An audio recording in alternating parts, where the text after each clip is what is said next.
What's going on, guys? Welcome back to another video of Me and My Old Man in a Movie. I'm Gan, this is my dad Ryan, and today we're going to be reviewing Predator Badlands.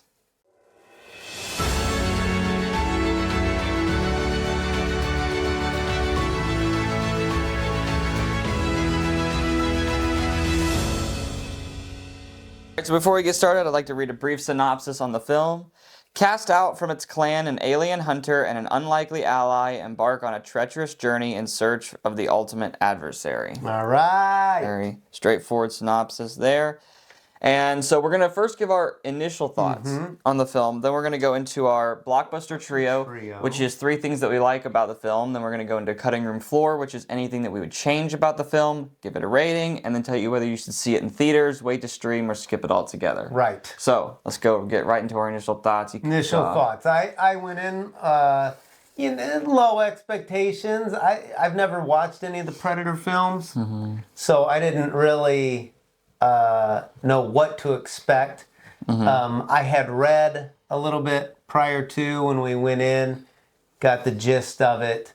I was sharing a couple things with you as the opening was coming in, but yeah, no, like I was pleasantly surprised. I enjoyed it more than I expected to. I think it honestly played well. Like, it wasn't overly gruesome, which is, I've heard the other Predator films are. So I think it could play to a wider audience. I like the fact that you didn't need to see the other films to step into this. You know, they set it up a little bit on the front end with some text and opening scene on the planet, and then you were off to the races. So like you didn't feel like you missed anything. And so I enjoyed that. Yeah, it reminded me a lot of Dune. Especially at the beginning. The opening was very much like Dune. Kind of had that thing going with the sand. Yeah, same. I mean, I went in with like okay expectations. I mean, I knew it had been getting some good reviews, and so I was like, okay, maybe this will be pretty good. But this was really, really good. This is definitely one of the best movies I've seen this year. Yeah, for sure. It's definitely going to be up there. Honestly, I think the Ella Fanning being in it probably pulled me more toward it, because just straight up Predator films have never interested me. But this, I knew there was something different going on with the human character and the friendship that was developing, and so yeah, like I just went in. Human character, yeah. Well, okay, yeah, she's not human. She's a robot, a synth. But yeah, good point. So, there you go. I thought she was human. Well, I didn't think she was human because they showed her in the trailer. She didn't have legs, so yeah, but I don't know. You get what I'm saying? A more human-looking character. Yeah. All right. So those are our initial thoughts. So let's get right into our Blockbuster Trio.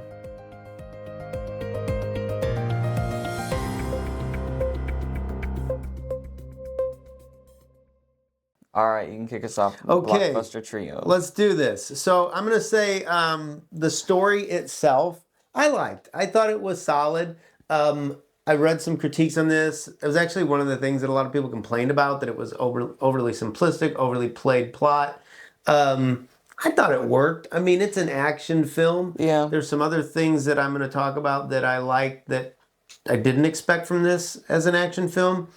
But, you know, I mean, how much story are you going to create, I guess, for me, within what this is? You know, I just feel like with story, it's tough to kind of balance like the story and the action. And if you go too far into the story direction, then you limit the amount of action that you're going to be able to have in the film and fit it into the runtime. Yeah. And so I didn't mind losing a bit of story to see a lot of the action that was there. Because you're going for that. I mean, that's what you're going to see.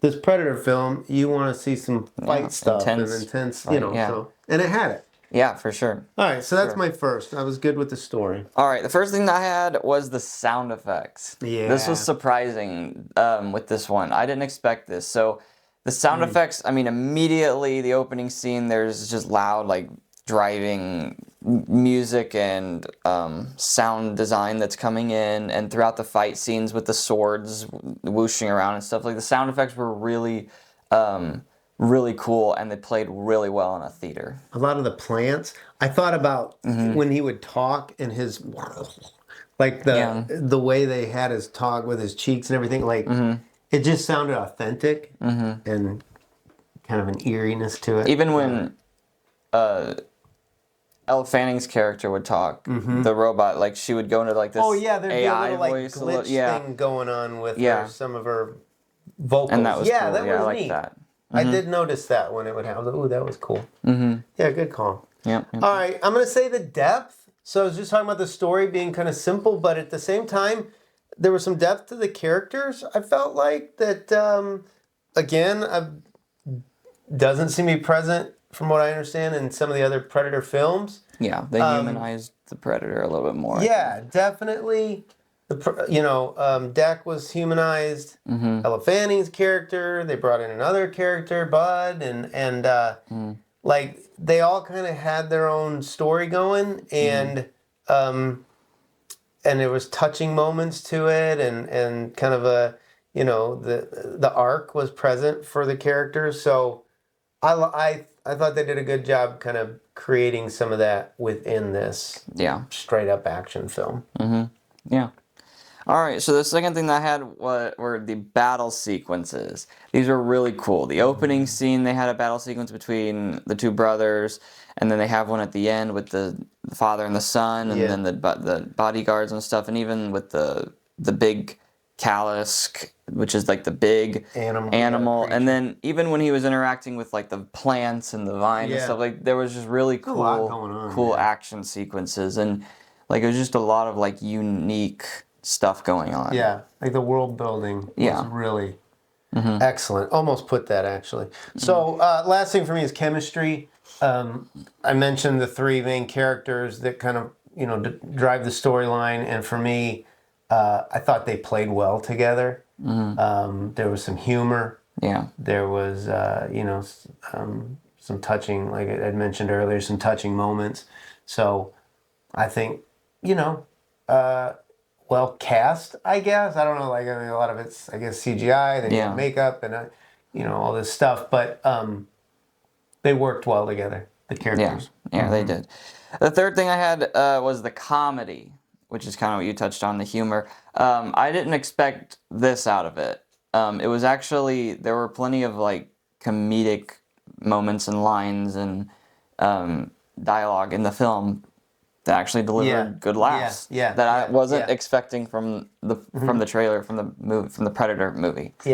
So I was pleasantly surprised by that. Yeah, even Dak, like even the Predator was like had a couple lines, and he was kind of being that like that Drax kind of character from Guardians of the Galaxy, where it's like he's not trying to be funny necessarily, but he's still funny. Yeah.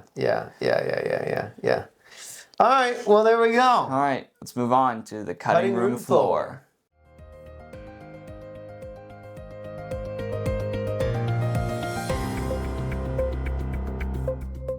All right, I'll kick this one off. So I said the second act was the weakest, I thought. I thought that the first act did a really good job setting it up, and the third act had great fight scenes and stuff within it. And the second act had its moments and did really well, but I even felt like it was a little slower in the second act, and it wasn't as strong as the others. Yeah. So I would just... I think maybe if you condense the runtime there a little bit in the second act, there's room to do that, which could have made it better. Yeah. I thought, and I read some of that there were some complaints on that too. I feel like, I don't know, it did all right for what it was, I liked it. I put 2 on the nose with so they kind of had this running thing of Dex trying to do things on his own, but he needs a team around him, and he needs people, well, not people, but, a team.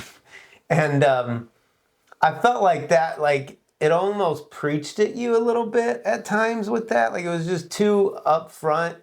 Ella Fanning's character was, like, pitching this to him during one of the campfire scenes, and you're like, it just was, like, too obvious. Like, I think it would have played itself out just fine in the story, naturally, but they really drew attention to it And I was like, okay, like we get it, you know. Okay. And that's a very familiar theme with some films, and so it's just a little too Yeah. up front. Okay. So the second thing I had, and this is like kind of a spoiler. This is definitely a spoiler. So if you don't want to know anything, maybe you skip to the rating when we actually rate the film. But I'm gonna give you guys a second to do that. I wanted the Callisk to be evil. Okay. I didn't want the Callisk to end up becoming like kind of on their side, because they kind of built the Callisk up as this big bag that even his father's afraid of. Yeah. And that he was going to be this big bad. And then they meet him, and almost, there's a cool fight sequence between the two of them. And then you kind of see that by the end of that fight sequence. Don't say it all. Yeah. That's good. Yeah, that Yeah. Because there's more you could give away. There's more I could give away. I don't want you to give it all away if somebody stayed with us. Yeah. Yeah, okay. I'll stop there. Okay, yeah. You feel like it took the edge off it, huh? Yeah, I would have rather him. I mean, he wasn't the villain, though. I mean, in the end, that was part of the twist. He wasn't the villain. Yeah, but I almost wish that it was him and it was like they were. Well, it was at the first part. That's what you thought. Yeah. Mm-hmm. Yeah. I mean, kind of trying to dance around. I know. Yeah, but I don't know. Okay. I mean, it was a twist. Okay, well there it is. I don't have anything else. I actually, I really thought they did a good job with this. I just enjoyed it for what it was. Yeah, it was good. Yeah. All right, so let's move on to the rating now. Ratings. Welcome back, all of you who didn't want to have the spoiler dropped on you. You're probably better for not being a part of it. For sure. All right, so I gave this 9.2 buds. 9.2 buds. I'm going to go 9 buds right up. Just 9 buds. 9 buds? Yeah. 9.2 buds. So all right. Where would you see this? I would say theaters. Definitely theaters. The scale, the visuals, the sound. Yeah, I don't know that this would be quite the spectacle at home. Even on a big screen, Yeah, it just wouldn't be the same. Wouldn't be the same. Surround sound. If you had the whole setup, maybe. Yeah. But go to the theater. Yeah, go to the theater for it, I would say. All right. Yeah, we had a pretty full house, actually. Yeah, it was a full theater. This thing's doing pretty well. Yeah. Box office, so it's performing well. All right, if you guys like this video, make sure you give it a like, subscribe to the channel if you're new, and comment down below if you guys have seen Predator Badlands and what do you guys think about it, and we will see you guys next time.